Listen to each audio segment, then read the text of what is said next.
Hi everyone and welcome to my place.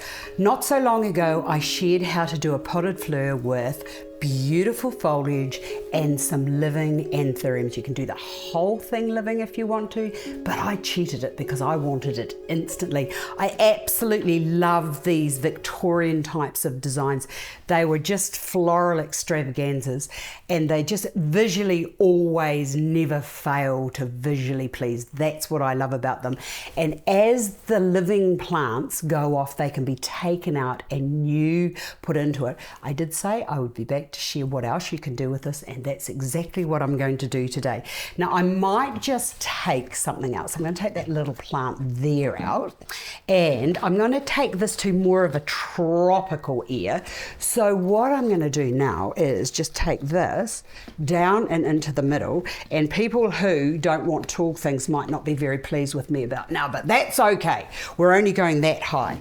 And then into there, I'm also going to bring in this here, this orchid foliage, and the reason I'm going to do that, or is that going to stick in? Oh, no, I missed the point. I'm going to bring that into there. Oops, it's not sitting, but that's okay because I'll just go into the center a little bit further. I'm going to bring that into there.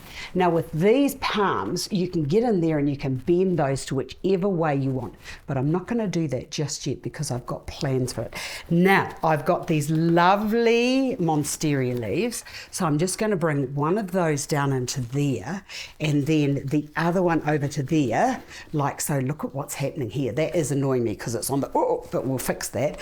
Now the next thing I want to do is to bring in, I would love to have put in a lovely fresh Anthurium orchid, but I didn't have one. So I'm just going to bring that down and into there like so. Is that going to sit in there? Oh, hold on. Yes, now it is. Bring that out and over to there. And then on the other side, I've got this beautiful flowering Vanda orchid. So I'm just going to bring this around and I'm going to bring that down and into the, oh, loving it. Look at that, how it's just changing up with a few additions.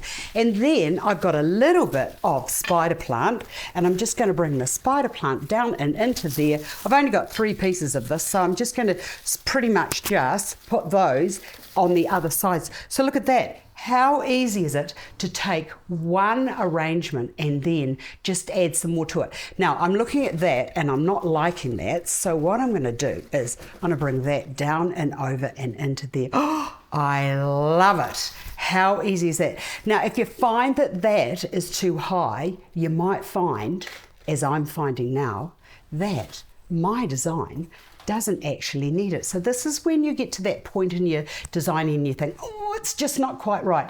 And because I took that out, I now think that what I need to do is to bring that up and into there so that it becomes the focal. Much better. Now I'm looking at that and I'm thinking, do I like that out there? About now I'm not. So what I might suggest is when you're doing arrangements like this, if you've got a white in the center, which is sort of like dominantly taking over, just bring that up and into the center. And now the whole design looks like it's meant to be. It's the placement. So you've got red and white together. Have a look at the tutorial I did on red and white and how to place them. I've got a lot of volume with the red here, and the white is also very quite dominant. But because I've used the silver and I've got the white in the leaves here, and those Aurelia, I think Monstera leaves, see, it just all drifts up and into the arrangement. And you know what? This design is one of those designs that's going to keep on loving visually. I hope you've enjoyed this. I've enjoyed sharing it with you. See you again another day.